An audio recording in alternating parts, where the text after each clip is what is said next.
Professor Chan is the Secretary for Financial Services and the Treasury for the Government of Hong Kong. He specializes in asset pricing, evaluation of trading strategies, and market efficiency. He's also published numerous articles on these topics. Thank you very much. Well, thank you so much. Good morning, ladies and gentlemen. It's a great pleasure for me to be here, and thanks for coming to this seminar organized by the Hong Kong government with support of the regulators, HKMA and SFC. For me, it's really a pleasure to be back in London in a few months, because in a few months' time, I was here in London in June, and I'm back here in November, and I always feel excitement by being here. And London's a great city. When you get off the plane, you always just hit by the vitality of the city. And as you go in town, you see you really see the city and its excitement in the air here. Now we are doing a finance conference here because London is a place to be. London has always, in my mind, led the global financial markets. It is a trendsetter in the direction of financial services and the innovator of financial products. And London has always been a benchmark maker when it comes to financial market regulation. Everyone, including myself, when we come to London, we are in awe of the international pool of talent London has assembled. And London's success in the financial market is due to all these factors. And London is a role model for what a financial hub should be. And I want this audience to understand how much we appreciate what London has done for financial markets. Now, of course, today, after the financial crisis, some people question whether London can still retain the leadership in a global financial center. I, for one, believe that any worry like that is much misplaced. I believe London will always remain an important international financial center for the world, especially for Europe. And because London has the solid foundation in terms of its financial infrastructure, the strength of its financial market regulation, and the openness of its market.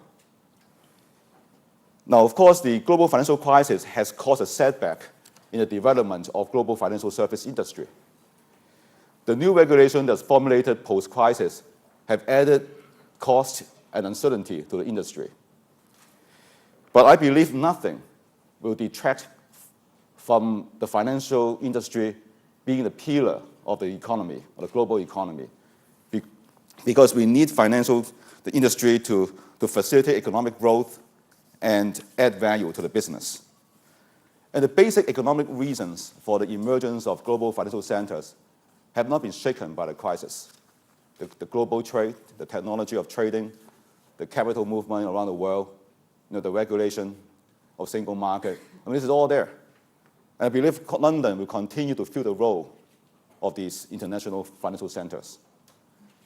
Now, by coming to London, meeting this audience, we also want you to tell a story about Hong Kong. I believe Hong Kong has the potential to be a very important international financial center. Now, there's a great deal of similarities, actually, between London and Hong Kong.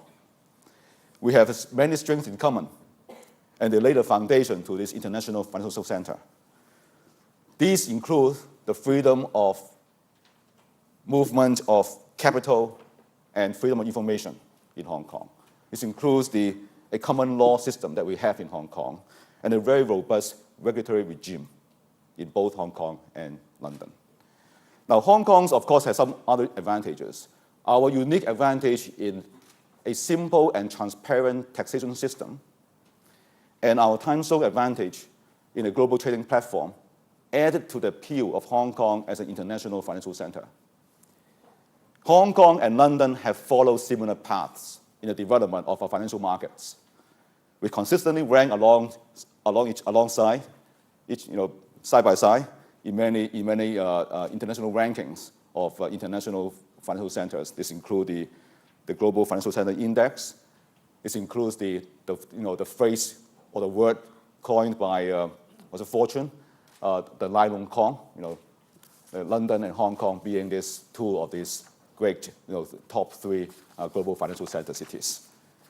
And London and Hong Kong are both important asset management centers, managing significant amount of overseas money. And in Hong Kong, the relatively new development of the offshore renminbi market has added another resemblance between this city and our city, because we are both offshore markets to a currency that's not our own. Now, if you recall the history, half a century ago, the euro-dollar market started to develop in London. Today, the amount of US dollar in circulation in the London market is 2 or 3 times the amount of US dollar in the US domestic banking sector. Hong Kong's offshore RMB market is still at the infancy stage. The size of the RMB market in Hong Kong is about 1/500th of the size of the onshore RMB market. But this only goes to show you the potential of our offshore RMB business has in store for us. Whilst our two markets, London and Hong Kong, may compete for some aspects of global business, but the primary focus of our two centers is to serve our respective regional economies. Hong Kong will always play an important role for Asia and for China, in the same way London has done for EU. I will quote the British Chancellor of the Exchequer, Mr. Osborne, who remarked in Hong Kong last week that London is a partner of Hong Kong. And I can't agree more. We are both pulling our weights in our respective markets, but we can serve our clients better where we partner up. Hong Kong has always been described as a gateway to China. It's certainly correct when you think about the movement of goods, people, and even capital. Hong Kong has always been and still is the largest foreign direct investment provider into China. But Hong Kong serves as a gateway in another sense. Hong Kong has always been a testing ground for new ideas in the opening of China's financial market.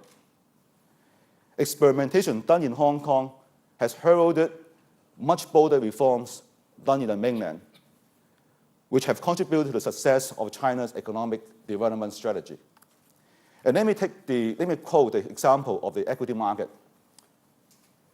Take a look at the history of the listing of Chinese companies' shares in Hong Kong market.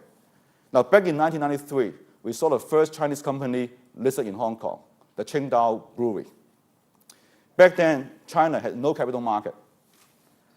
All the companies in China were state-owned.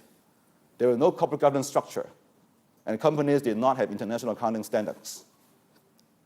And Hong Kong saw the opportunity provided and actively lobby for the listing of Chinese companies on our stock exchange. And the central government of China appreciates that having Hong Kong listing will bestow investors' confidence on the mainland companies, and the established market discipline in Hong Kong brings them international best practice standards in corporate governance, accounting, disclosure, and management. Hong Kong listing also gives them, of course, attractive valuation and access to a deep liquidity pool internationally. And Hong Kong, of course, has a lot of professionals to help advise its companies. Another example is the Chinese state-owned banks. The Chinese state-owned banks were previously considered inefficient in operation and offer very low return to the shareholders.